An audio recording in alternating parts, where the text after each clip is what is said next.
For those who are calling out reparation, here's what you need to understand. It's not just give me money, give me money. It's also, wait, who exactly gets this reparation? Do black folks get this reparation? Do white folks get this reparation? If your ancestors were slaves and your slave master ended up having sex, whether it's willfully or not, with a slave, and they had a bunch of children, those children had children who had children who had children. Unfortunately, when those slaves had children, they were all taken advantage of.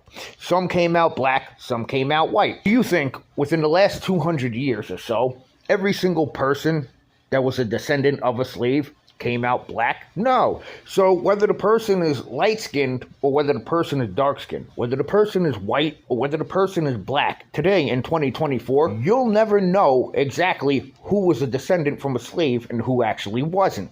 Now remember, not all black people were actually slaves back then. Oh, did I strike a nerve? No, not all black people were actually slaves back then, folks. Remember that, in fact, the black people that weren't slaves had slaves themselves. The point being, how do you figure out who gets reparation? You can't just give everybody money.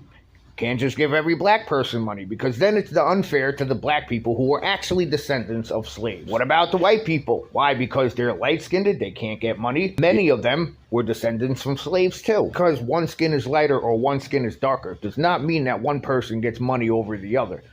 So tell me, please, who gets this reparation we're all freaking talking about? Who gets this reparation?